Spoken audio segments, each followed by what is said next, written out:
dhagarqabayaashii ayaa mar kale waxaa la sheegayaa inay ku dhibaateeyeen muwaadiniin Soomaaliya qaybo ka mid ah dalka Koonfur Afrika.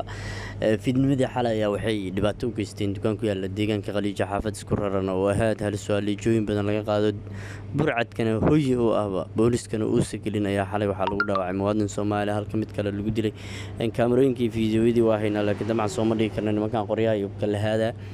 marka halkaas waxay ku dileen muwaadin Soomaali midna waa ay ku dhaawaceen xitaa dukaanka ayagoo dhacay ayaa la arkay. nimankan ayaa la sheegaya inay yihiin niman cusub oo la jaraadisa isla markaana dadka ku bilaabay inay dilaan marka hore inta aysan ba weydiinba wax kale dukaamo kale ay dhowr dukaan oo kala duwan ay tageen sida la sheegayo oo qaar ay dhaawaceen xitaa niman masaakiin oo Afrikaan oo Malawiyan iska shaqaysanaya xitaa waa ay waxyeeleeyeen oo qaar ayaa dhintaa la leeyahay. marka arintani ayaa hadda waxay ku soo korortay deegaanka Khaliija dabcan inta badan nimanka kan tuugada marka ay wax inay dhacaan rabaan ama la jeeyay soo doontaan ay rabaan waxay ku sameeyaan dadka inay dilaan handadaan dhacaan waxa la waxay rabaan ku sameeyaan marka deegaanka Khaliija ayaa la leeyahay arrintan ayaa ka timid maalmahan nimankan oo dhan dhacda way wadeen dhibaatooyinkan laakiin xalay muwaadiniinta Soomaaliyeed waqtigooda soo dhamaaday oo halka ay ku dileen wax kale waral mashiin booliska meesha waa u tagay inta badan booliska Koonfur Afrika wax ma qabta marka Soomaalida inta badan dhibkan la gaarsiiyay laakiin waxa la sheegayaa in kiisas wax furfureen nimankii dukaanka joogayna ay la sheekaysteen dadka xaafadda u kala dudayay ayaa la arkay niman xaafadda u dheer ma ahayn.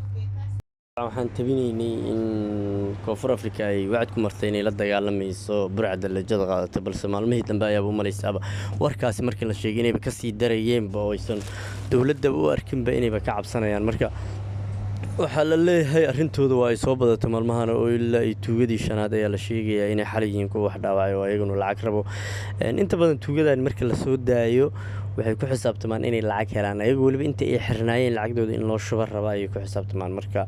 arrintaasi ay muwaadin kale oo Soomaaliya asna isla gobolka Rustenburg lagu dhaawacay inkastoo dhaawaciisa aanan la xaqiijin sida uu yahay laakiin nimanka kani toos ayaa loo arkay in ayagu la dilayo oo hub la kortaagan yahay qoryo weyn oo AK47 la wato marka la arki doona waxay ka soo baxay booliska baaritaan waa sameeyay leeyahay goobtan waa yimid laakiin inta badan wax ka soo baxay mala dadka xaafadda kala dudaya ayaa inta badan soo socday marka dhagarqabayaashan xilligan inta badan bisha 10aad iyo 11aad iyo 12aad iyo ilaa January iyo xilleeda ay aad ku jecel yihiin oo lacagaha ay raadsadaan